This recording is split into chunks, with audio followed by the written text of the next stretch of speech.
Shop smart, shop S-Mart.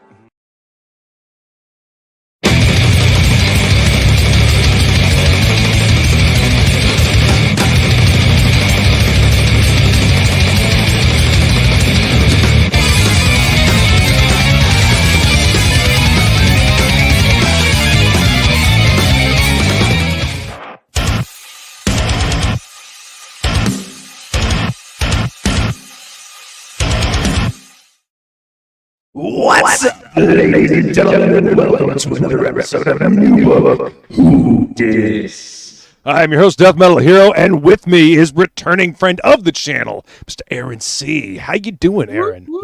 What up? Hail. What's up, man? Hail and welcome. Yeah, back for issue 2 of Immortal Rising. Yes, sir. That's awesome, man. I love seeing, issue 2s, issue 3s, issue 4s, continuing stories. Unfortunately, in this indie scene, sometimes it's not always guaranteed, No, it is not. I'm so- too stubborn to stop or give up or anything like that. So Excellent. issue 3 is actually already sketched out and like all the layouts already done. So issue 3 will be going forward.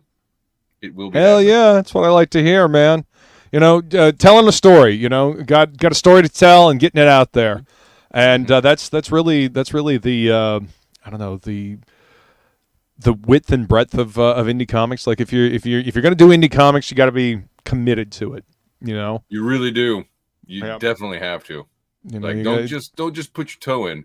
Now, see, my dumb ass, I'll just jump into the deep end and then learn to swim, which is kind of what I've done. Hey, but necessity is the mother of invention, they say. So if you're in that deep end, you better learn how to swim real quick. You better start paddling. Yeah, that's right. That's right. Let's go ahead and say hi to the chat. Feline coming in with the link for everybody to go jump and grab this book. And as you can see, I've got one of the covers up there. That's Corey Barton, isn't it? Oh yes, sir, Yeah. definitely. Corey draws some sexy ladies. The Corey Speaking of girls, sexy ladies. There's my sexy lady, Skull, beautiful. Yeah. My partner in crime, always got my back, slinging the links for me. There We got this crazy guy. I hear he's This a stud. lunatic. I hear this guy with the blue mohawk's kind of a lunatic, but Feline says, "Woot woot!" Oh wait, meow. Exactly. And we got carbon dioxide. What's up, Carbon? Good to see you. Oh, Feline says today is Corey's birthday. FYI. Really? Well, happy birthday, Corey.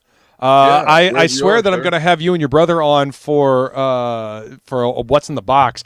I got my Kozor like last year or longer ago, and I haven't opened it yet because I want to have Corey and Clayton on to talk about the book, what they're doing now, because they've got the school that Clayton opened up, and some of the stuff that he's put out about that school just looks fantastic.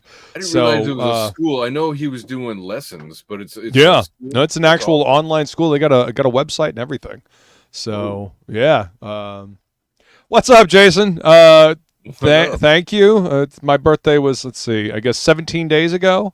But thank you. I appreciate that. Thank you. I appreciate that. 41 ain't so bad.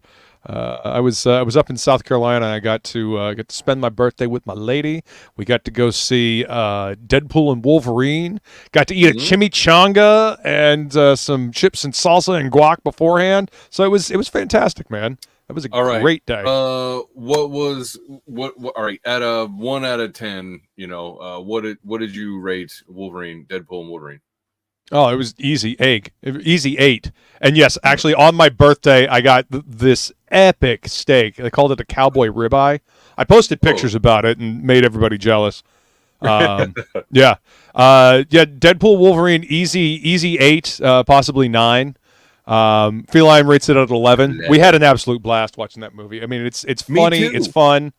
Is it perfect? No, but damn if I didn't have a great time watching that movie in theaters. And fan service, I would absolutely rate as 11. Oh yeah, exactly. Like, why is it not perfect? Like I went there to have fun. It gave me a whole lot of fun, and that's exactly what I walked away laughing and happy. So exactly, same. I absolutely love that movie. I guess the only reason why I wouldn't give it a perfect score is just because the plot's a little thin. But I mean, if if you're going to do a thin plot, just a little something to get it kicked off, Deadpool is the one to do it, and it's a fun comic book romp through the Marvel multiverse. And what a great like send off for all the Fox superhero movies. Mm-hmm. Brutal fun. I agree. Hey guys, don't forget about all these Fox movies that you probably liked for the last 20 years. Here's a huge nod to them and a handshake and all that stuff. So all the X-Men movies, all of that, dude, it was great. It was. I thought that was a very cool thing of Ryan Reynolds to do at the end of that movie. Just a nod to what came before, and I mean, with some of the cameos, there was a nod to what came before. Yeah. Yep. Yeah. Yeah. There's a lot of love. She says Luke's nerd had a major bump. Yeah, it was nerdgasmic. Absolutely. I can only get so hard. Yeah. It was so much fun. There was at one point I guess it was towards the end, I just kind of leaned over to him and was like, "Oh my god. I am nerding the fuck out right now. I'm having a nerdgasm." Yeah, dude. With that scene where it's like a prayer and they're like holding hands and all that shit. And it's like, I'm like, holy fuck, dude. I've never been much of a Madonna fan, but the way they did that song for that scene, it was perfect. Like it worked for that scene. I don't want to spoil anything for anybody, but definitely if you get a chance to go out and see it. I mean, I still have they didn't have the buckets at the theater we went to, but they still I'm keeping this cup just because. I mean, look at that. Look how fucking cool Hugh Jackman looks in that picture. So damn cool. He looked great in the mask and everything. It was perfect. Yeah, I mean, it's all over the internet at this point, but like it's a fucking damn shame it took 25 years or so to get, Hugh Jackman in the fucking cowl and a fucking costume. Yeah. Like, well, and I'm glad I really enjoyed how they kind of brought that up too. He's like, I never wore the suit because I never felt, like an X-Men or whatever. And that's why he was wearing it all the time, just, like out of guilt and regret and shit. And like, I was like, that's cool. That's a cool way to put it in and 100%. Yeah. Yeah, and fucking when he pulls the cowl up, just the shit that Ryan Reynolds says to him, like that Deadpool says to him, I just become a catty bitch when I'm jealous. Yeah, that was fucking hilarious. Yeah, Carbon Dioxide says rad movie, Sausage Gambit was funny. Channing Tatum sounded like he was from Nolans. Which he's from that area. He nailed the accent. Not that I'm around a lot of Nolans people, but definitely. It's like it was like total Cajun gibberish. It was great. It's been a while since I've seen Sling Blade. Hit me again.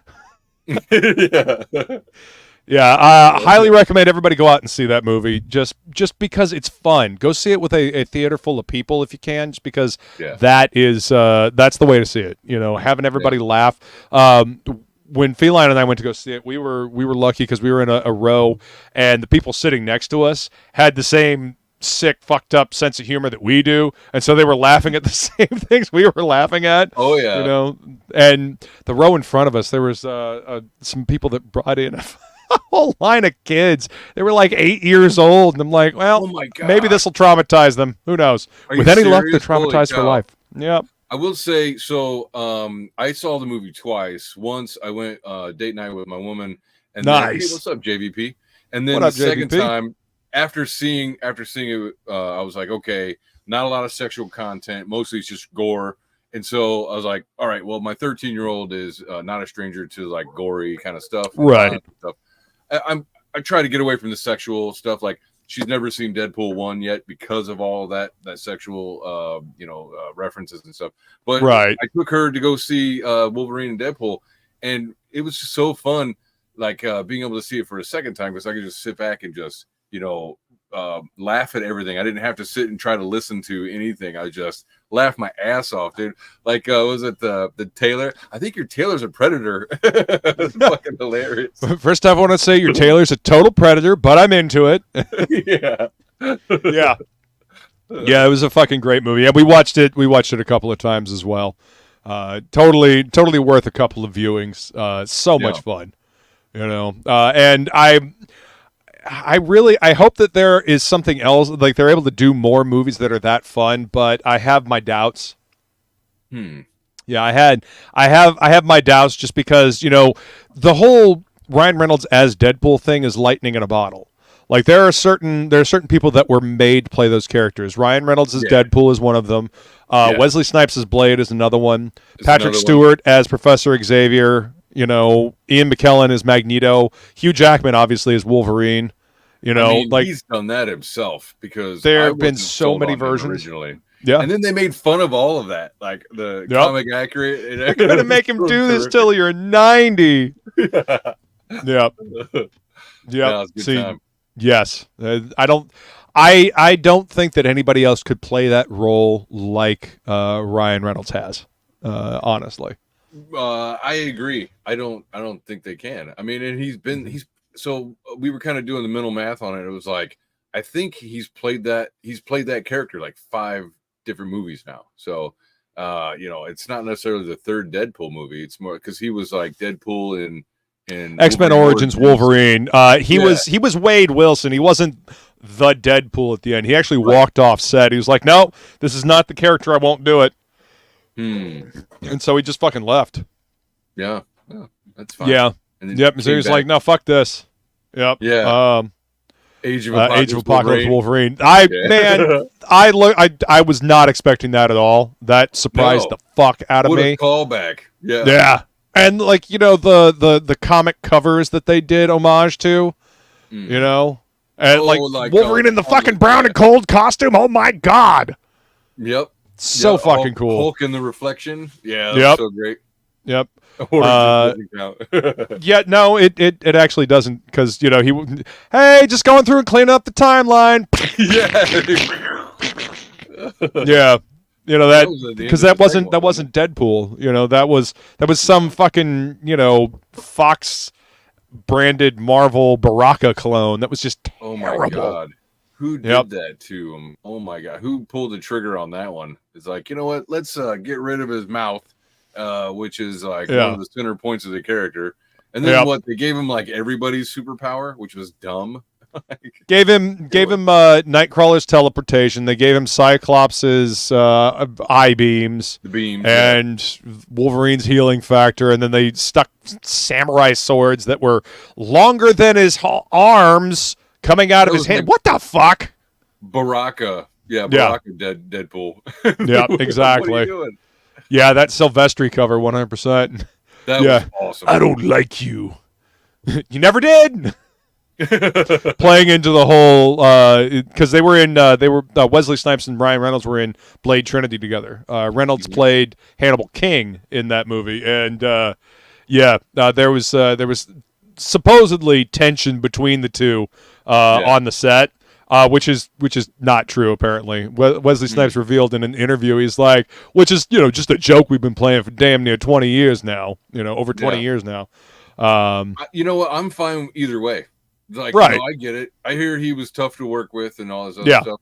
That's what I heard as well. I'm okay with that too. Because the fact that they gave us Blade again with Wesley Snipes, give me Blade Legacy. That was so fucking cool. Give me Blade Legacy now, please. I will pay to go see that. Speaking of Blade, like the opening to that first Blade movie is still one of the fucking coolest openings to a film I've ever seen. That whole blood rave scene, like especially like a vampire flick. Yeah.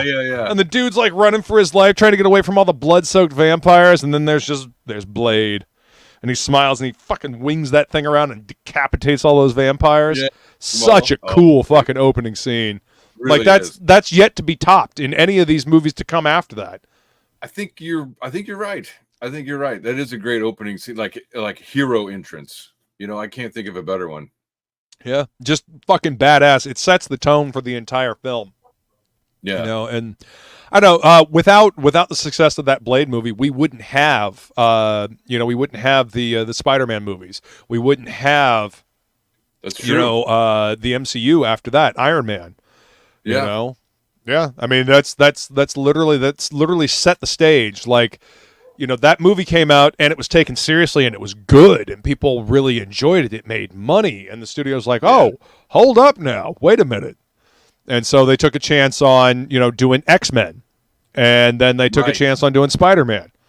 You know, well, if we were able to do this with Blade, you know, not so well known character, what about these characters that are actually well known? In the comics, he's like a C level or something, right? Like, oh yeah, he's total C-lister. You call, you know. Yeah. So, and then Wesley with his charisma, just obviously. He nailed it again. You know, just a person that's born to play a role. That role is, I mean, he owns that role. You know. I know that they're trying to reboot Blade into the MCU and whatnot, but there's a reason why that shit doesn't get off the ground. You know, it's just I don't feel like it's supposed to. Like just do a new Wesley Snipes Blade movie. You know, as an aged Blade. I was not interested in that Marsala dude or whatever his name is. He's a completely competent actor. You know, but. And that's not like I liked him as what was it, Cottonmouth or whatever. Yeah, in the Luke Cage show, he nailed it. He fucking nailed that one. But like he doesn't have the bulk that Wesley had back then. He's also not a martial artist. He's not a martial artist, right? He doesn't have that just like that warrior presence that Wesley has because, like you said, he's not a martial artist. Yeah, all of that. Sam and Wesley, Chris Christopherson is Whistler. Yeah, totally. Hope Marv Wolfman and Gene Colan got paid up for Blade franchise. I'm not sure. I wanna say that they did. I remember reading something about it, but you know that was still early days, so you know they weren't taking care of the people that you know created these. They weren't paying royalties like they should. JVP says, I feel bad for Mahershala Ali. He did stop the new Blade movie from having 4 female leads, and everyone is still like, get the fuck out, we want Wesley. No, I mean, if they can come up with a good story for it, you know, I'm all for it, because the dude is a great actor. Again, the problem with stepping into such an iconic role like that is that there are huge shoes to fill, and I do feel bad for the dude. Yeah, you know, these are gigantic shoes to fill, and again, he's a great actor, but he's not a martial artist like Wesley is. Wesley is a great actor, and he's got that physicality.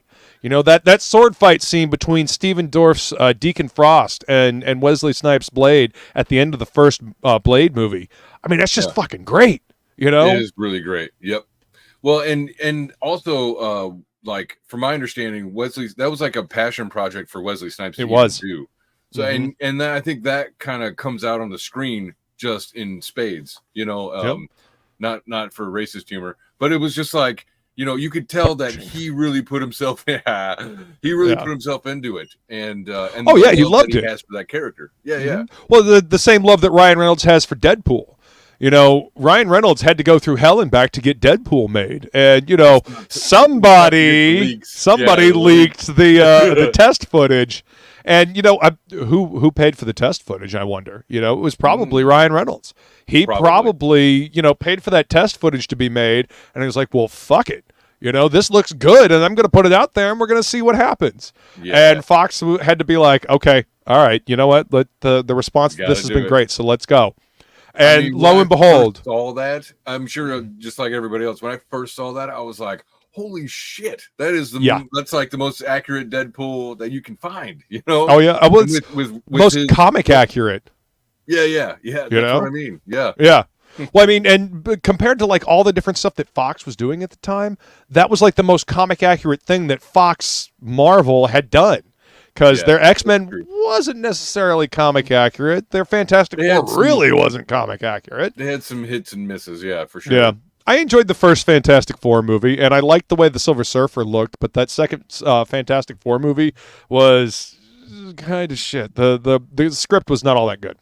Pretty lackluster, yeah. Pretty lackluster. And it's not the cast's fault. I thought the casting was actually really good in that. I liked Michael Chiklis as the Thing. I liked Julian McMahon as Dr. Doom. They should have kept him like in the mask and the cowl because it's Dr. Doom. It's what he does. You know, I do want to see a more comic accurate Doom. You know, they did the spoilers with what's his name? Robert Downey Jr. Robert Downey Jr. Yeah. Oh, he's going to be Doom and all this stuff.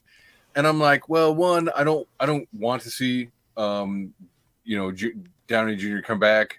I don't want to. If he does, I don't want to see him play a different character, especially Doom, because like I know. I want. That seems like a desperation move. Yeah, exactly. It's so desperate, dude. And they got the Russo brothers coming back as well. You know, they haven't been able to find anybody else to actually, direct these movies and do any good with them. So they're going back to the well, bringing back Robert Downey Jr. and the Russo brothers. I saw floating around on Twitter that they were going to have that Mads guy, Mads Mikkelsen. He would be a fucking fantastic Doom. Dude. He's got the European accent. He's got the gravitas as a villain. Yeah, yes, exactly. He plays such a damn good villain. Why? Yeah. Why would you not go with Mads Mikkelsen? I mean, I realized that he was in the first Doctor Strange movie. He was one of the He was the main bad guy. Not Mordo, but the other guy that was trying to bring Dormammu through. And I feel like he was. I mean, he was okay in that movie, but the script was okay. I feel like it was kind of wasted. Pretty one-dimensional. Yeah. Like he didn't have a lot of. He didn't get a chance to shine. Yeah, exactly. And I mean, you look at anything else he's done, you can see the range that dude has. How about him in Rogue One? Like, he was the best part. It was so much emotion in all that, And it was a small part too. Stardust. Yeah. He was on screen maybe 10, 15 minutes, but just him talking to his daughter and all that stuff. It sold the movie. It helped sell her character, let alone the movie for me. So. But honestly, that was one of the best parts of that movie. Rogue One and Solo are the only two, and The Mandalorian. Those are the only three things that I actually recognize from Disney Star Wars. All the rest of it is awful fan fiction that I actually forget about until somebody mentions it. To be perfectly honest, I think that Rogue One was the best Disney Star Wars. It felt like Star Wars and all that other, it's like there's no after that. It's like, it's okay. I mean, I didn't hate Solo, even though I'm not real big on heist movies and all that stuff. But I don't know. It was to me, like out of 10, I'd probably give it like a 6 or a 7 or, I don't hate it and I'd watch it, but I think for me, Rogue One is, it's just better. I would. I'd rather watch that than I would any of the 3 sequels that they. Dude, when I first saw Episode 7, I was like, one of the things that I always enjoyed about Star Wars, since I was whatever, right. When I first saw it, it was like it was a universe that felt lived in, and then watching Episode 7, I'm like. This all looks like a set. All that overturned dirt looks fresh. Like there's nothing is weathered. It didn't. And that's not even talking about like where the fuck the First Order came from and why it has to be a repeat of Episode 4. I did not. It's like, oh, it rhymes. It's like, no, that's a cop out. That's a total cop out. Why not just take if you really wanted to do Star Wars, why not just take out Lucas's ideas? He handed you all of his ideas, which allegedly got all tossed into the round file. Of course. That's because they don't want to use that stuff. I mean, there's how many decades of Star Wars, officially recognized canon Star Wars novels that they could have used. Heir to the Empire, all that stuff. I mean, why not just make movies of those? Use the books that are already there that people already love. And bring these characters. They had an opportunity to have Luke, Han, and Leia all together with Lando, all 4 of those characters back together in a scene, and they didn't do it. Why? Why not? Why wasn't Chewie? Why didn't they all together? Right? Why not? Why not one? Because we can't give the fans what they want. That's asking too much. Just like fans in the bowl. Disney's ass sits down and just giant fucking pillar of shit on the whole franchise and all the fans. It's like, and now there's no way to go back and redo any of that unless you CGI Carrie Fisher. It's like and nobody wants that. Nobody wants that. It's too late. They done fucked up, and I don't know if there's any fixing it. I expect a reboot more than anything.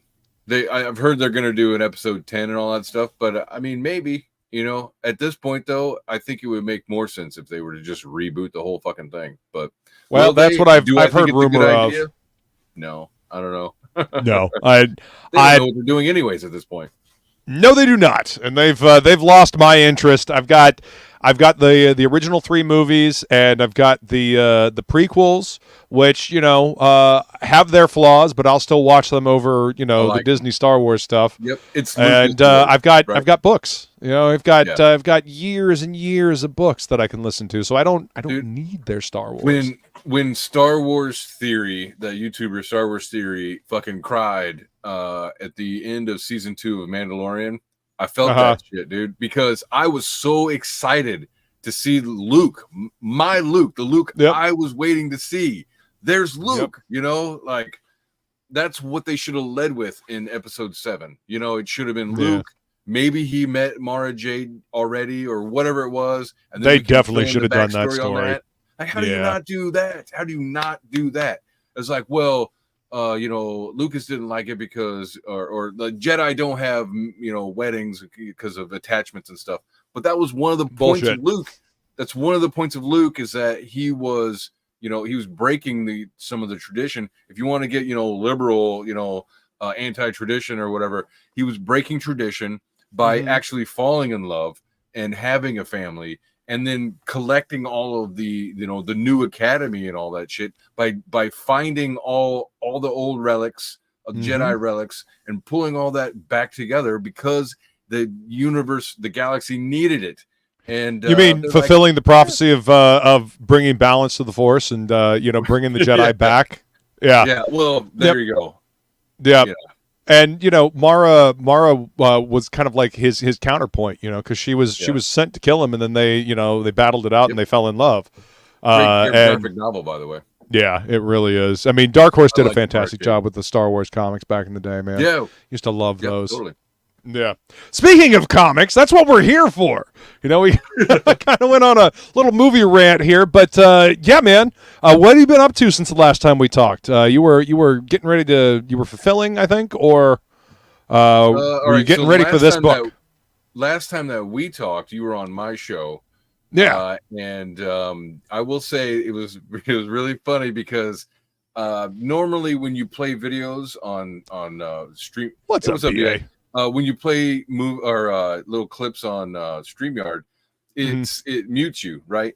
But for somehow, when I played my intro with like the demon dude, Black Chad, and he's imprisoned me in the dungeon, and I'm like, I'll fight you, and he's like, even the bad ones, and I heard you chuckle, and somehow it got through the mute. I don't know how you were not muted, and you were the only one. I was like, finally. I got acknowledged for that funny ass joke. So, yeah. But no, that's funny. StreamYards is weird like that, man. Sometimes the mute will actually go through, and sometimes it just don't. Yeah. I don't know what it is. I guess that was fun, man. Thank you for having me on. By the way, that was a lot of fun. Yeah, it was fun. But the last time that I was on your show, I want to say I was probably trying to raise funds for the first campaign. So yeah, and that was. Unfortunately, a year and a half ago. What took so long was because I took a few months out to learn Photoshop. So nice. I forced Chris Fisk to teach me Photoshop. I don't know if Chris Fisk is Infinitel. Chris, he was my co-host on my channel. Oh yeah. So in my spare time, that's a big program to learn. I was, in my spare time, he's like a fucking 20-year veteran using the kind of software and all this other shit. I think he does security now, but for like 10 years he worked in graphic design for video games, and nice. That's right. Yeah. So not to go, because I'll go on a Chris Fisk rabbit hole. Chris is great. I enjoy that dude quite a bit. He's fun. So anyways, he spent some time learning that, and then I sat on the campaign making sure that it cooked, and I'm like, okay, I don't have anything else I need to do. I'm confident in this. I'm going to give it a little time to do what I need to do. Right. And then finally I'm releasing now. So, but I will say this, now that I have these skills, the third one should come out, faster than a year and a half. If it's not a year, it will be quicker than a year. So, like I said, it's already in production. So yeah. But well, I mean, you know, about doing indie comics is a constant, you know, it's a constant learning process. You know, you're always learning how to do things quicker and faster and more efficient. And you know, with any luck, the longer we get to do this, the more we'll know, and the faster we'll get at it. Well, it's that whole swimming in the deep end thing, right? Yeah, I mean the unfortunate thing about jumping into the deep end is you know, that whole learning how to swim thing. You got to do it in order to stay afloat. But you know, there's a learning curve for this stuff. Yeah, you know. But let me go ahead and let me go ahead and bring up the campaign here. No sexual innuendo in needed. No. Right. So for those that may not be familiar with your book, go ahead and give us a little background. Where did the story come from, and how did you decide to make this into a comic book? Sure. So Immortal Rising started when it's based on my tabletop role playing world. And so I was kind of writing notes for it, asking. Hello? Yeah, I'm here. Can you hear? I can hear you. No, everything shut down for me. I don't know what happened. Lost connect. It's all right. Give me 1 second. Hopefully it's not my internet. Chat, let me know if things are. I don't know. I think lightning just struck. Anyways, so I'm writing notes for the world. I'm asking players, hey guys, you know, this and that. Well, I've always been a writer, you know, not professional or whatever. So you would say amateur dabbler. I've written short stories, poetry, that kind of stuff, songs, and anyway, so as I'm writing out all these notes, you know, as a timeline, these, you know, different events slowly become whole scenes, and I'm like, oh shit, I'm writing this out, like what's, you know, it started taking on its own life, and so then it came to the point where, do I want to write a novel or you know, or maybe a comic book? And the idea of a comic book stayed with me because it's like one of the main things that got me into, you know, playing role-playing games and all that stuff is the art. You know, is just the fantasy art alone is amazing. And I'm like, I want to see the characters that that we've been playing for so long. I want to see them actually in action. And from there, that's awesome. You know, the comic was born, and it became an immediate passion project that once I started seeing character designs for, you know, everything, it lit a fire in me. And you know, fast forward, I think I was doing that in 2018 or something like that. 6 years later, here we are. I'm finally kicking things out. So yes, someone did say TTRPG. What's up, Alex? What's Welcome. up, Alex? Yeah, man. And I love that. I love that story of taking, like, well, this is a campaign that we played, because, you know, the company that I'm working with, Shattermare, their flagship title, Hardly Heroes, is taken from their D&D campaign, and they're doing it as an homage and you know, a send up to their DM that died. Oh shit! And the book that I'm currently working on, Mercenary Guild, is also taken from the writer's you know, D&D campaign he played online, like the old AOL forums where you would have to type everything out. So I mean, it's a story that's been 30 years in the making as well. Yeah. So, you know, I love seeing this stuff getting translated from the, you know, the tabletop realm, the gaming realm, and being translated into comic book. You know, that way everybody can share in on the adventure, you know? It's like there's so much story. The setting, you know, like all these characters I've lived with for a very long time. I know all their motivations. I know where they came from. I know what is going to ultimately happen to them. It's all worked out. And now all I have to do is kind of like, you know, channel their personalities and put them into, you know, scenes that could be digested into a comic book. So, which is pretty fun. Working with Jose is Jose is great, man. I love that dude's work. He's phenomenal. He's easy. He's dynamic. It's always exciting. So I put like half down for the sketches, for the sketch layouts. Yeah. I'm going to give him the other half here soon, but I'm excited to see the script I gave him, I'm like, oh my God, I wonder how he envisioned this scene happening, so yeah. I don't know. I'm looking forward to it. So that's awesome. Carbon Dioxide says congrats on that. 6 years is hard work. Thank you. Indeed. Yes. Putting in the work anytime. Yeah. Yeah. And Alex VRB says, we played on IRC for years, LOL. Well, then you will get a kick out of Mercenary Guild because that's where Morb played, I believe. The next time he's on stream, feel free to pop in and ask him about it. But yeah, that's where the story for Mercenary Guild comes. Nice. Yeah, and thank you for dropping the link for Immortal Rising 2. That's link right. is in the description of the video as well, everybody. But let's take a look at the. This is by Good Stuff, by the way. My creator. Nice. From your chaotic bones, I shall make my order. Hell yeah!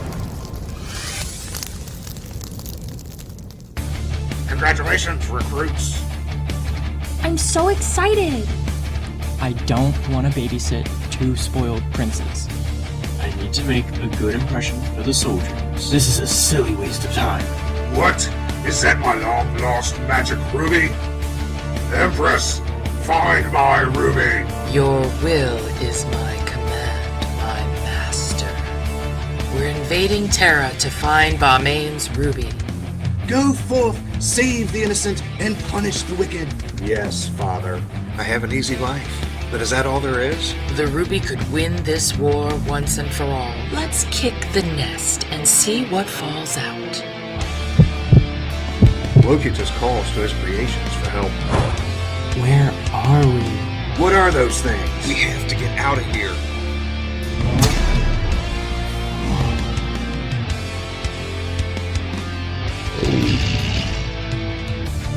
Have the gods gone mad?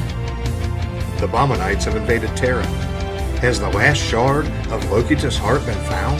The war cannot continue without the heart. We can't risk losing it if it's there. You've come to the wrong place. Terra is under my protection. Nice. Yeah. Hell yeah! That's That fun, is Phil. awesome. Well done. Good stuff. Yeah. Yeah, it looks awesome, says Carbon Dioxide. Absolutely. Yeah. Hello. Hello. Yeah, the Empress.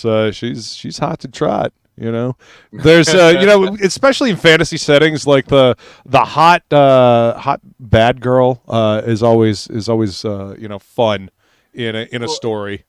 And so I put out the first campaign, and I got a lot of feedback of the big titty goth girl kind of stuff. They loved the Empress, and I was like, well, I mean, I gotta do something with her, right? So I went to the guy that I knew, who in my opinion does some of the best female art out there, which is Corey Barton.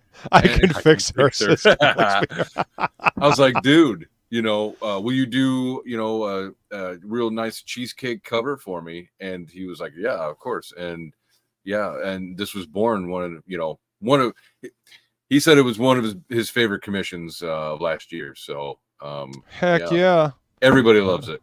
You can't I mean, you can't go wrong. As a matter of fact, you sent me the cover. I used it for the thumbnail here, but we'll just go ahead and pop this up for everybody. Corey did a damn fine job drawing this this hot and sexy Empress blue chick. Going for the ruby, as you can see. But ain't nothing wrong with a little cheesecake. Cheesecake is tasty. Gotta appreciate it when you see it. In the comic, I don't. It's not necessarily PG, or maybe it is, but it's like I don't do sex. Like I don't sell a lot of sex, and like I don't cuss in the book either. So, but I knew that everybody loved this, and I was like, let's cheesecake it. Let's do some cheesecake. And so yeah, this is a nice little salute to everybody who likes the character. Right. Feline says she's my spirit animal. Yeah. Yes, indeed. I was up visiting her, and she was going through. I think she was going through her timeline on X, and that cover popped up. And she was like, "Holy shit!" this is awesome. And I was like, oh yeah, that's Aaron's book. That's Immortal Rising, and that's Corey Barton doing the art on it. She's like, damn, yeah. So that is definitely an eye-catching cover. That's why I wanted to use it for the thumbnail. You know? Get them eyeballs. I mean, the whole point of a cover, right, is to reach out and grab them eyeballs and pull them to the book. So you did that. Come check it out. Exactly. And you also got a fucking badass cover from our boy Jimmy. Yes, that is for the variant Ray cover is right there. Yep. So he did the pencils and inks on the ogre, and there was a RPG artist. He does a lot for different tabletop games. It's like Andrea Gardino or something like that. He did all the coloring. So and I thought the two turned out great together. Yeah, it turned out great. And happy birthday to Corey again. If you're watching this later. Alex VRB says, grab them balls, them eyeballs. That is. Yeah. All right. So this is issue 2. And this is Burnt Offerings. So does each issue have its own, I guess, story arc name, or is this like part 1 of Burnt Offerings, or how does this work? So with the premiums, the 2 different premiums, they're like 50 pages each. I guess gotcha. Just the story is like 44 altogether, because it is 2 stories. It's the main story, which is it follows like the first level kind of group, and then the secondary story, which is like 10 pages, follows gods. And okay. Timeline. But you get to see all of the events from both perspectives, right? And how everybody is dealing with evil doing these things, and what they do to kind of counteract. And it'll slowly evolve over time. But and so what I did was I didn't originally write it this way, but I thought, so 50 pages is a lot. Like if I'm trying to sell like a convention, or if I want to go to a comic store or or something, $20, not everybody's going to want to put $20 down. So I was like, let me try to put it into floppies. And so I story in half, and I put them all into floppies. And I think it'll pace it a little easier, the first one a little bit. And also, I put in little extra pages where it'd be like, last time on Immortal Rising, or, next time, that kind of stuff. So fun. Yeah. And, people like floppies. I mean, a lot of us, especially those of us that grew up, going to the comic shop or going to the newsstand and getting the monthly issues, we like floppies. I mean, you've likely got, several long boxes full of, floppy issues, hopefully in bags and boards, but, I won't judge if you don't. These should have boards in them, you savages. Anyway. So it's part of... Sorry, go ahead. Part of the collector's market, the floppies, and then it gets collected into a trade later. Brian Polito, actually, he'll do the same thing. He'll have the Prestige edition have, the 44 pages or however many pages, then he'll split it in half, and he'll put the 2 issues out in previews. That way, you get the people that are doing the crowdfunding, and you also get the people that, don't know anything about crowdfunding and are still just ordering out of previews in the, in the comic shops. That way, everybody, everybody that wants Lady Death or anything else that Coffin Comics is putting out, can get it. No fan left behind, as it were. Yeah, exactly. And that's kind of my approach on this. It was like, I want to make it, accessible to anybody. Like, I don't want to hear excuses of, well, I don't have the money.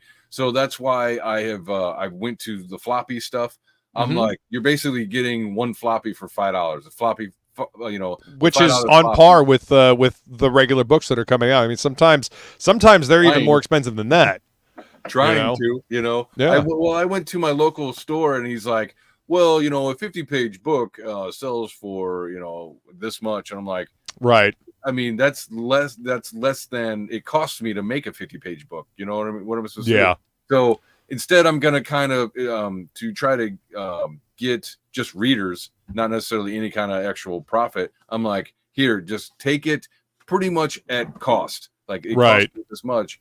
Please just take it, and if you like it, come back. I'll see you next time. Come back, So yeah, totally. There's a lot of that going on, That's awesome, man. And hopefully you'll get to the point where you will start making money off of it. I mean, once the book is paid for, and you've got the art and the story, and you got the issues out there, and maybe the lower print runs for the first printings, they become collector's items, and then it gains enough popularity where you're able to do reprints, second printing, third printings of the books, and that way you'll be able to make a little bit back, especially going to conventions, and that's honestly, man, going to conventions, people are more interested, at least from my experience, it seems they're more interested in picking up a new book, like a new comic book, a story, a new story to get attached to, than they are just straight up artwork.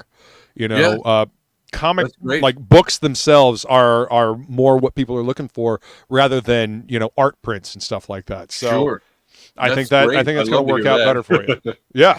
Absolutely. So, you'd asked about like the titles and all that stuff. Mm-hmm. Yeah. So I basically I wrote the story in 3 parts, right? I did the 3-act kind of thing, and so I named the 3 acts.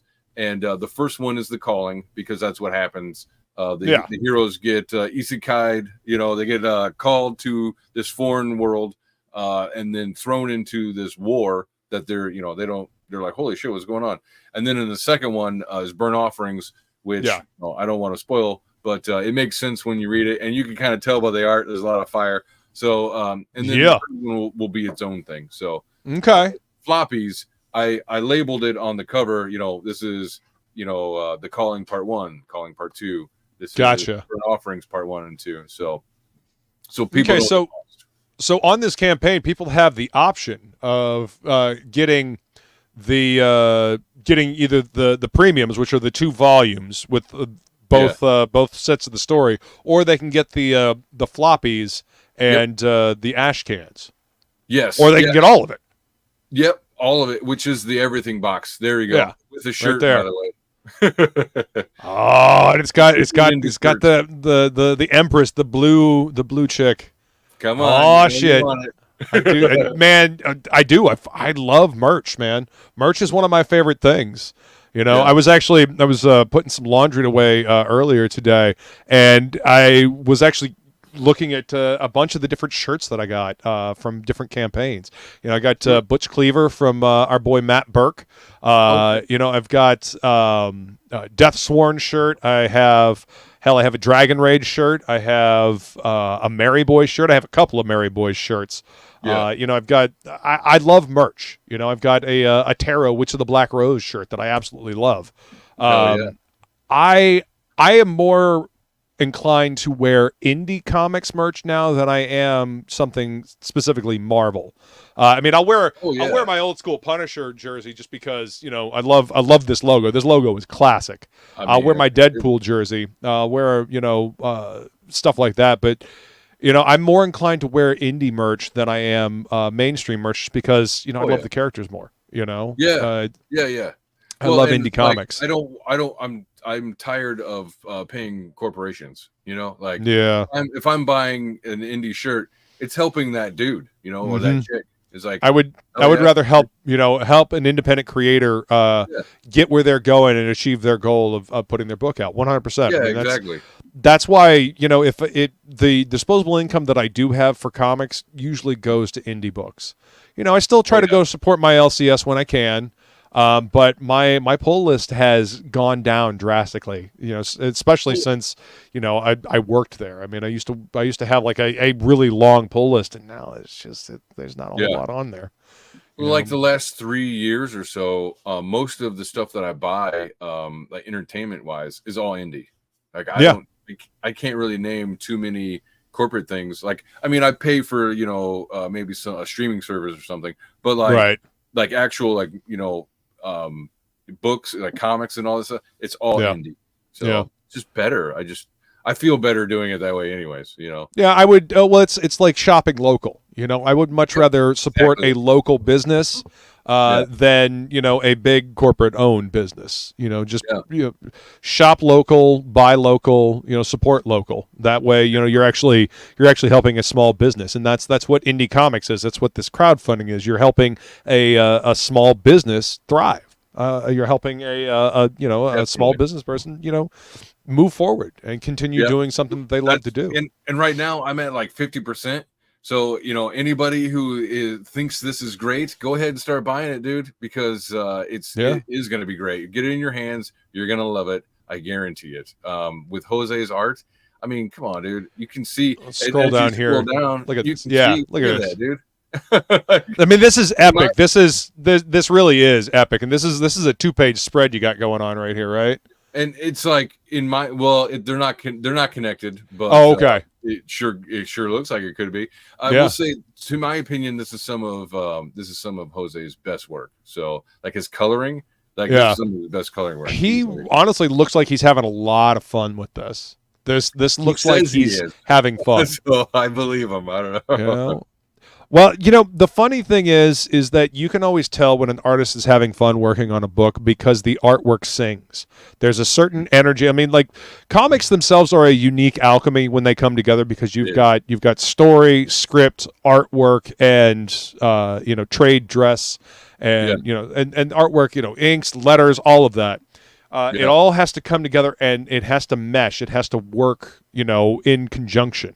When it does, it is a beautiful and amazing form of alchemy, and it fires on all cylinders. Yeah. Well, and it's funny. I was talking at work. Somebody was asking me, they overheard me talking about it. Like, oh, what is this, comic book thing you got going on? And I was talking about it, and it's kind of describing the process a little bit. And it's like, when I write the script, I may put out panels and I'll put down what the emotions of the characters are, what they say, maybe sound effects, that kind of stuff. But I leave it up to Jose with his, his background and experience to choose angles and decide what exactly that panel is going to look like, how big it is, all of that. Let him compose the shots. Man. Completely up to him. So I think that's the way to do it. That translates as well. I'm not trying to agree, man. Him and his angles, it's like, you know what you're doing way better than I know what you're doing. So I let him play, Yeah. Well, I mean, and in that regard, it also makes it more of a collaborative effort. You have the story that you're trying to tell, and you've got these series of events. And when you're writing something, you kind of see it, as kind of like a movie. You see the events happening and then they're fluid. They're moving. And then your artist comes in and he grabs that emotion that, he gets from the story that you're telling, or the emotion that you say, hey, this is kind of like what the character is feeling right here, little bits to inform, and then he's able to construct that together and compose the shot. I think that's the best way to make a truly collaborative effort and to get the best and most out of your artist, allowing them to have the freedom to be creative. To put a little bit of themselves in it. That's how we're doing it with Mercenary Guild, and I'm having so much fun composing the shots, putting them together, and helping my writer to tell the story. Making it visually interesting. Yep, I think that's the way to do it, man. And like I said, it really does look like Jose's having a fucking ball working on this book. Well, he particularly, and he'll say this easily, that he really loves, this is the Knights of Locutus stuff, like following the gods. Yeah. And that's his favorite part. He loves the Strutta's stuff, all of his intricate design and his intricate work and all that stuff. He really gets to shine in the Knights of Locutus. And I let him. Look at this. In fact, in the third one, I'm like, I need to amp it up. I need to challenge him. I want him to worry about how he's going to compose this page, and that's kind of, that's what I'm excited to see. 3 is on my mind, right? I know this is campaign 2, but I'm so excited for 3 right now. It's on my mind. That's awesome. I know we were probably coming up on time or whatever, but so this is, it's a special thing. If you are a completionist, or maybe you have extra cash that, you would like to throw at the campaign because you can. This is the original Immortal Rising story that was. His horse was a biter. This is the original book because I had it done before I met Jose, and I met him while this was being done, and I was like, first of all, the original artist, it was kind of difficult in Indonesia to keep in touch with him. Oh, wow, yeah. Government kept shutting off the internet, and it took him a long time because he's an amateur, and so then when I met Jose, I had him do the first Knights of Locutus story. Yeah. After that, like, well, you know, for art continuity and all that stuff, will you just please go redo the whole first one? And you know, he was like, hell yeah, let's do it. So we went all in, and this is just a side by side. So it's limited. I will not be printing any more of these out. It's saddle stitched, 50 pages. Oh wow. And yeah, tell me about it. They crammed it in, but I won't be making those again. Right. It's about as personal to me as you can get, because it's like the original version. Yeah. So dialogue is a little different. It's more, you know, amateurish and wonky. Also, we'll get to see where it started. You know, yeah, how it started, how it's going. You know, all of that. And you know, if you've got extra cash or you want to, you know, help me out, buy this one as well, because it's cool. Like, you can see the comparisons. It's really interesting. And you know, you get to see how a project can evolve, one, and two, if you're like you said, a completionist, you collectors, you know, go ahead and grab this as well. I'm not going to be printing them again, so get it. So they're limited quantities, and once they're gone, they're gone. They're gone. So, and then here, this is the ash cans. These are so the black and white one we did for, what was it? Out of Obscurity. It was Arrow Comics did an anthology Out of Obscurity. It was like obscure heroes or villains, and then you just, like, you know, do your own story for them. And that's what I did in that one. It kind of, if you go to the page, it'll give you a breakdown of the basically the idea of the plot. I think it's like 7 pages, so it is just a real quick story. And then the other one, the colored one, was in Anvil magazine #2 for the Irish guys. And that one is in universe. You know, it's on Terra, the main planet this takes place, but it has nothing to do with the main story. It's just a one shot, and you know, tells this really cool story of this magical warrior who has to fight off a demon to save a girl's soul. So it's really pretty too. Like, you know, again, Jose art. Oh, and yeah. I let him have fun, dude. And I really think he was exploring with colors on that one too. A lot of reds and blues and stuff like that. It looks great. Alex VRB says it kind of wanted the ash cans, but they were exclusive to the big box. Well, it looks like you can get them now. Yes, they are for now. I have heard this a couple times. I think in the future I may open that up as like its own, you know, add-on perk. And then I'll put that as an update and everything. But I didn't know really what to expect with having to do with ash cans. So I was like, you know what, I will put this into the everything box. So you know, you get the full shebang. Yeah. Well, I mean, there you go, and you know, that's another part of this whole crowdfunding thing. You connect with your readers, you find out what they want, and then you're able to fulfill it. You know, further on down the road. You know, maybe do second printings of the ash cans or something like that. That way, the people that got them in the original big box, they have something unique for them, but the people that want the ash cans later can get them to read them, and then for the completionists and the collectors, you know, they can get everything. Play to everyone, you know. But I feel giving people like something special and unique because they jumped in on the ground floor of something is a way to honor your readers. You know, definitely. The people that decided to, you know, plunk some hard-earned cash down on your project to back you, to believe in you. I feel like they deserve something special. You know, the people that saw and said, "Wow, that looks great," and I believe in this project. I'm going to put in some money on this guy, and that I'm still learning how to convey, appreciation towards that, and I want to do exactly what you're saying, where it's like, this is special for you. Thank you so much. Yeah. Absolutely. And it's a simple thing to get a new cover. You can even take something from the book or a piece of artwork you already have and just make a new cover and have it clearly denoted that it's second printing. That way, people that want to get everything, that they can do that. So good idea.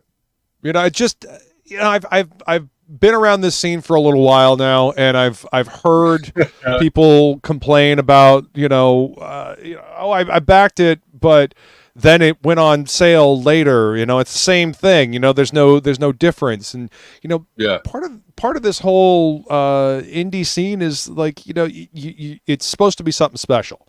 It's a prestige format. These are boutique items, and if you're getting it on the ground floor, you deserve something, something good, something different, something that not everybody's going to be able to get.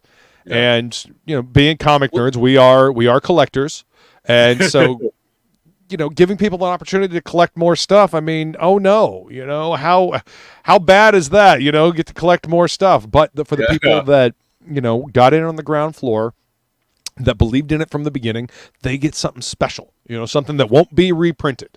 I think that's a good way.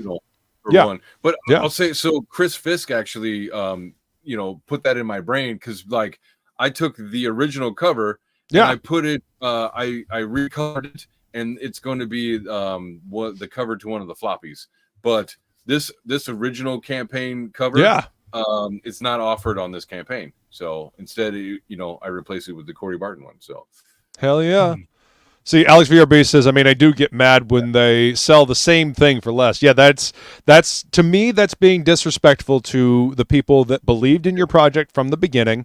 And why would somebody then back you the next time you've got the prestige version coming out? All they have to do is wait to get it later when you decide to cheapen it. Exactly.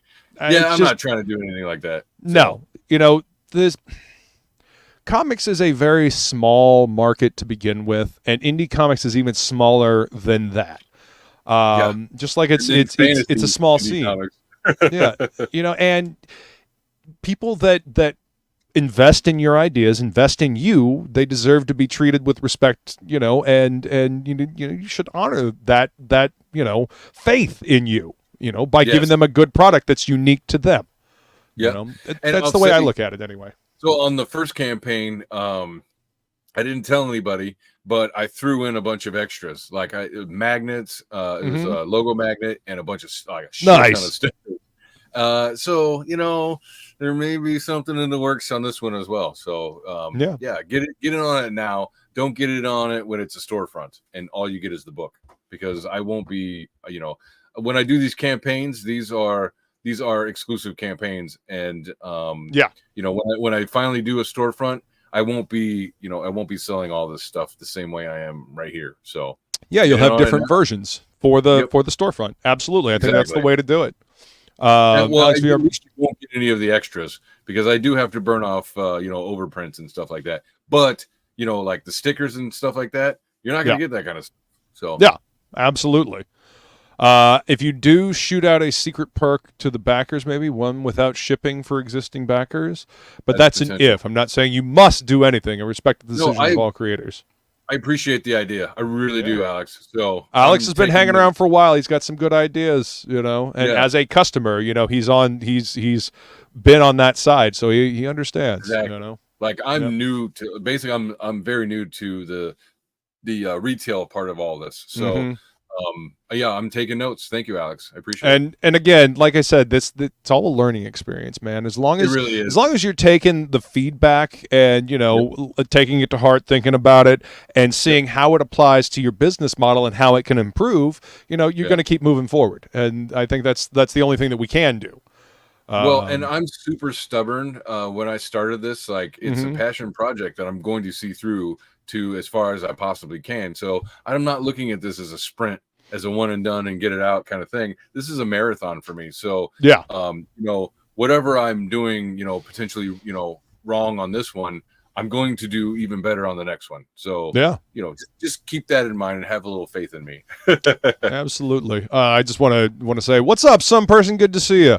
I know Jason's doing a show with John's Long Box. I have yet to hear anything from John, but I will be doing Topic List tomorrow night. It'll be on my channel, 9:15 p.m., our usual Tuesday thing. I've also got the Happy Hour Hangout on Flying Feline's channel tomorrow at 5 p.m. So if you're into talking about some drinks and having fun and then doing some wicked hard trivia, join us at 5 p.m. for the Happy Hour Hangout on Feline's channel. But thanks for being here, some person. Appreciate you. Yeah. Alex VRB says, like when I paid $25 for a book and then it goes on sale for $5, but I ain't starting nothing. Or like, getting a bunch of crowdfunding money and then deciding to put your book in Walmart before anybody gets their original trade paperback just because you want to get it out there first. Yeah, no. No, I don't agree with any of that. I think that's disrespectful to your readers. The people that invested in your idea up front, those are literally your investors. And they deserve your finest output first, and then everybody else can have, stuff afterwards. They get second printings. Boutique buyers. Yep, boutique buyers need to be taken care of, man.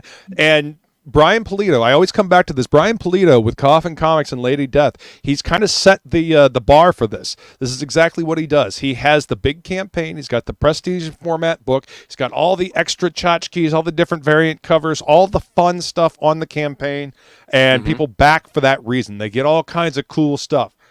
Then he'll split the story in half, do 2 single floppies, and then he'll put that in previews so that the people in the comic shops can get those, and the completionists, the collectors, can order through their comic shop, supporting local comic shops and making sure that no fan gets left out. Everybody gets a chance to get the book, and everybody gets what they are promised up front. I think that's the only way to do it. Yeah. Oh yeah. Yeah. See, and there's thank you for dropping your link, Feline. There's the link to her channel. I appreciate you. That's my partner in crime right there. So go subscribe and join us tomorrow at 5 p.m. Ride or die. That's right. That's right. She's my apocalypse buddy, man. Ain't nobody would rather have watching my back during an apocalypse than her. It's for damn sure. Yep. Mm-hmm. Alex VRB says, there's no wrong answer as long as you don't slap backers in the face. You're totally fine, man. 100%. Oh, yeah. The Walmart fiasco. Walmart fiasco. Yeah. And, again, I believe that there's been a lot of learning. This whole indie scene, crowdfunding scene that we had over here is, it started out and people were just kind of like, it was the Wild West. But people have been learning as they go along. And, they've been learning to take care of their backers, learning that they have to take care of their backers because otherwise there's a backlash. You have to give people what you promise them, which means you need to be careful what you promise people ahead of time. Exactly. Do not overpromise. Do not fail to deliver. Deliver exactly what you promise to people. And if you can't, you have to communicate with them. You've got to give them information. There are plenty of late campaigns, but they've communicated with people. Hey, this happened with the printing. This happened with, getting the artwork done. This happened with one of our team members having health issues. I mean, I know for a fact that, Jason and Inkspots working on Frog G, Inkspots, had serious health issues. He started losing his sight because of health. He fell down a hole and broke his neck, because he's a plumber, so doing the day job, he hurt himself. And they communicated all of these issues with their backers. And now the book is coming out. People are super stoked and super happy. This is important. Communication with your backers is important. That shows respect to the people that invested in your idea, that invested in you. So yeah, that's true. 100. You're most welcome, baby. Anytime. Alex says, people do make mistakes. They need to own up to them and fix them and learn from others' mistakes if you can. Absolutely. 100%. Yeah. Again, it's a learning experience, and new business issues, but still communicated 100%. Communication is key. That again, it shows respect to the people that backed you, because let's face it, money doesn't grow on trees. People got to work to get that cash, to be able to invest. It's a bad economy, as they say. So yeah. Even if it wasn't a bad economy, even if the economy was booming, it's still people plunking their hard-earned cash down on an idea that you came up with. That deserves, respect. You got to at least honor them. I mean, come on, out of the whole internet, I maybe will get 100 people to buy into this campaign, maybe more. Maybe, last campaign, I think I got close to, I sold 200 books. So some bought doubles, but, nice. But that's, that is who is most important to me. The rest of the internet can go fuck themselves. Yeah. You take care of the backers first, 100%. Yep. Most backers, absolutely, Alex. Most backers forgive health issues if you let them know what's going on. Fraga and Jimmy had health problems too. I'm a lot more forgiving of that stuff. Yeah, because you can't control when your health decides to go out on you. I mean, you take care of yourself as the best you can. You eat right, healthy, and exercise, all that stuff. But I mean, sometimes you get sick. Sometimes you have health problems. But communication again. And if you do a cheaper version, it should be stapled floppy style, different cover. And that's after you fulfill to your other backers first. You want what you paid for. Exactly, Feline. And that just shows respect to your backers, to your readers. And people come back for that. You show people respect and honor the agreement that you made. By promising stuff, you honor that, people come back for more. They may have had to wait for certain things, but if they get what they paid for, they're going to be happy, especially if it's high quality. I know that come back, come back. If you liked it enough to come back, please come back, because it's only going to get better. I'm just starting on this. So I mean, I've been at this story trying to produce this for the last 6 years or whatever it is, from the original inception, and I'm not going to stop, and I'm not going to stop until it's done. So get on board. We're doing this. So and not only is it the main thing, I'm going to do campaign 3. But I also want to do the ash can one shots more. There's a couple of side stories that I want to tell. So for instance, if anybody has read the first issue, I reference that Dracula was destroyed 5 years prior to the start of this. I want to tell that story of when Dracula was destroyed and what that looked like and everything. In fact, I have the script. We wrote it up. I sent it to Jose. He did up character designs for it all. So that is sitting on a back burner. I want to finish these first 3, tell this story, and then we're going to start, going out into other shit. So Dracula did nothing wrong. He only drank a little bit of blood here and there, Not that bad of a guy. Yeah, didn't really hurt nobody too bad. May have created a few undead critters running around. Vampire unlives matter.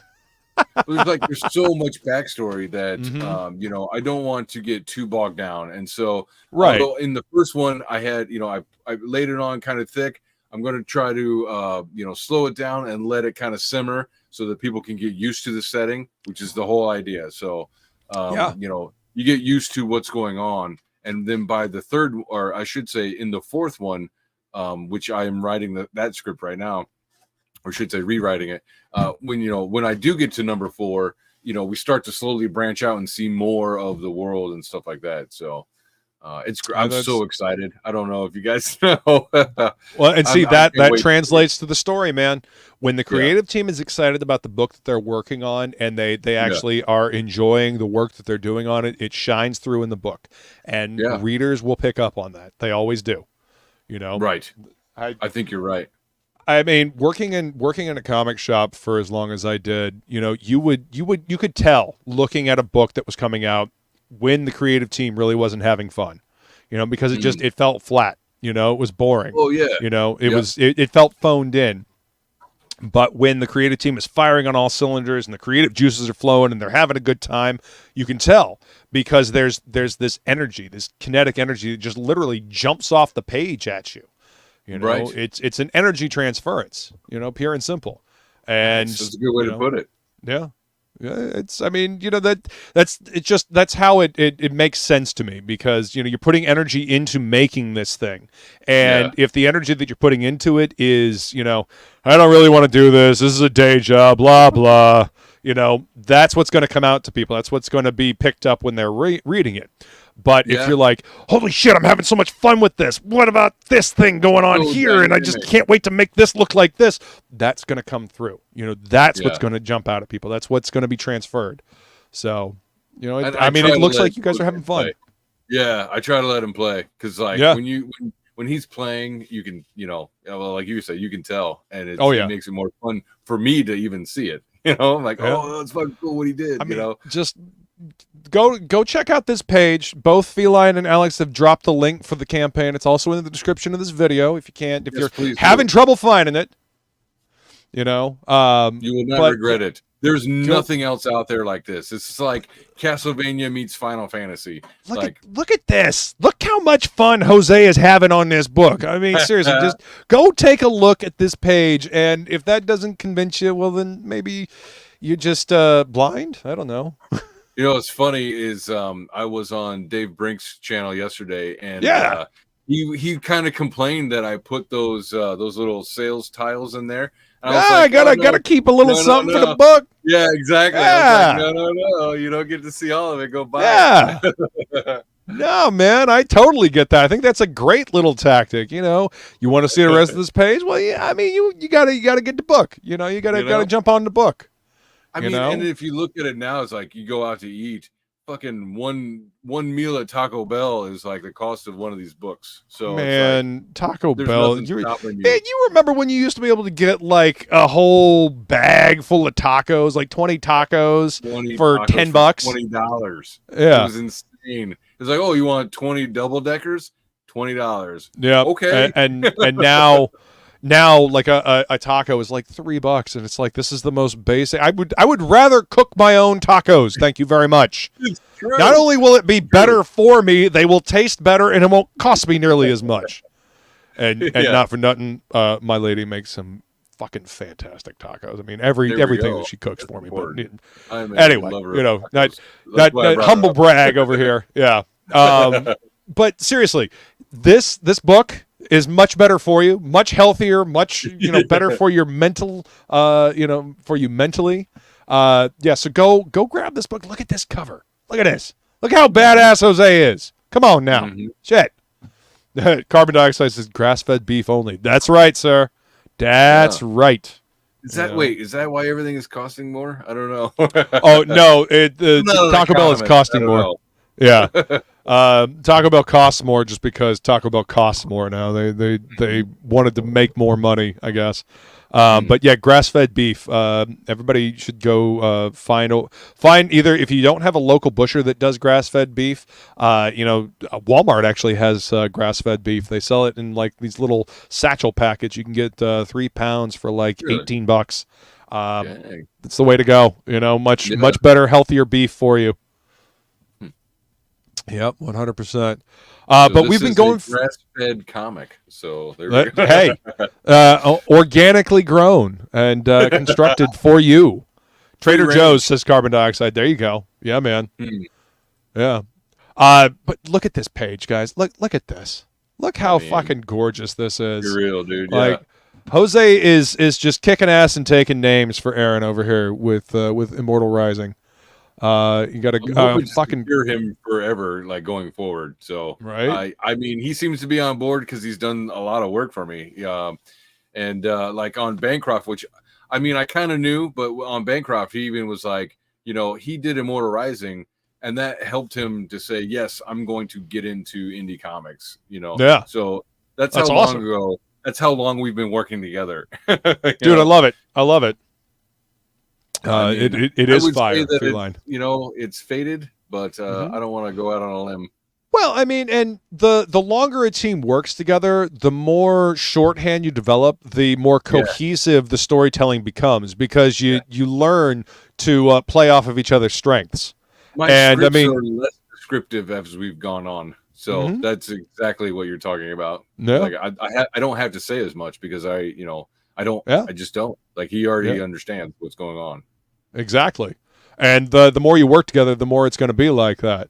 And the dynamicism. I love his page layouts. They're so dynamic. Again, gets that energy across. It really does. Yeah. Yeah, and go in if you're watching this, go in and check out some of those ashcan stuff, because like that is not to be missed as well. Like that bottom page right there. I know it's small and all that stuff, but the bottom page, right there, that is such a fucking badass page. I love it. And I think everybody who sees this is going to love it too. If you like fantasy, magical warriors fighting demons, you're going to like it. Absolutely. The book just looks absolutely gorgeous, man. So everybody hit that link and go check out the campaign for yourself. And if you can, I'll back this book. If you like badass fantasy stories, if you're in any way, shape, or form into Castlevania or D&D or anything like that, go check out this book. Aaron's putting his heart and soul into it. You're not going to forget, and you're not going to regret. Just go $20. That's all it's going to take. Nope. There you go. See, get number 1 for $10, number 2 for $10, $20, done. Floppies. So yeah, 2 of the floppies. And then let's see, the premium Immortal Rising, $20 gets you the new book, and so you get to choose. Okay, that's the Jimmy Reyes cover, or you can get the Corey Barton cover. But that's 50 pages of story. Do it now. Yeah, that was something Bancroft pointed out. He's like, wait a minute, how many pages are you selling for that much? And I'm like, well, each premium's 50. Story wise, they're both 44, and then there's like maps and extra art and all that other shit. Yeah. So, but still, it's 50 pages in each book, and then if you get the everything box, you're getting 50. That's 100. Then you're also getting 4 floppies, which is things are slightly different. Like there's added things like the before and the coming soon and all that shit. So you get a different dynamic in those as well. You also get the ash cans. Yep. So again, it's even more of the of that, more that dynamic, that kind of art and story, and a shirt. So I think the biggest thing that I need to concentrate on, and I need to do that this week, is that I'm going to do a custom box. Was the idea. So I need to do that graphic, and I didn't get around to it because I had a lot going on this summer. So life happens, man. Real life always comes first. Yeah, right. So $100, and you get everything. Plus, right now it's the early bird card, which is the the Corey Barton cover in trading card. So nice. So jump on it now, while it's still early. So if you can, grab that everything box. If you're a collector and you want it all, you don't want to miss nothing, this is the box to get. So go grab that premium bundle if you want both covers for only $35 for both covers. That's a discount. Yeah. No, that's a discount, because if you wanted to buy them both separately, it's $40. So I knew that. Like, for instance, Alex in the chat, he's like, he already had number 1, right? But he wanted that Corey cover. I didn't want to, punish you. Like, I wanted to give a discount for buying both at the same time. Like, I get it. Like, that Corey is. I'm gonna keep a couple for myself. That cover turned out fantastic. Our boy Corey does damn fine work. Yeah. Damn fine work. That's if you already own that first one. So right.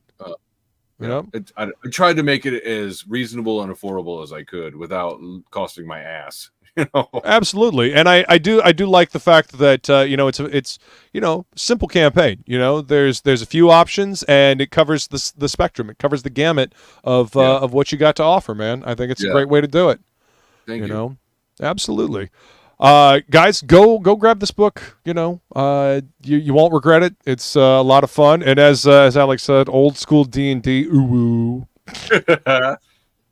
Absolutely. Well, we've been going for about an hour and a half now. Is there anything else you'd like to say about Immortal Rising before we go, Aaron? Buy it now. Before do it now. Yeah, do it now. Buy it now.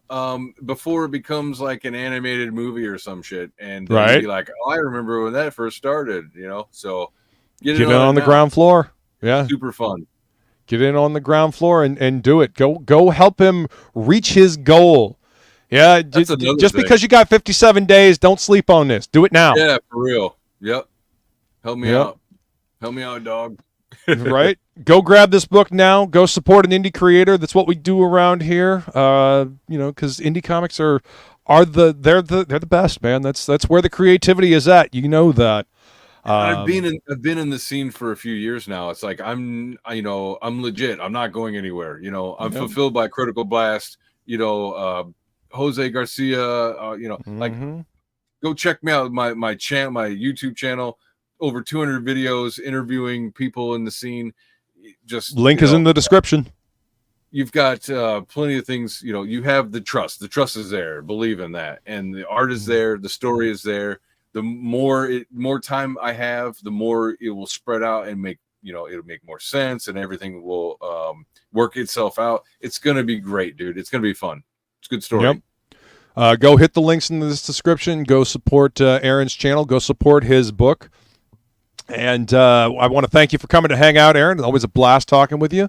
Chat, you guys are amazing. Thank you for being here. And remember, shop smart, shop S-Mart.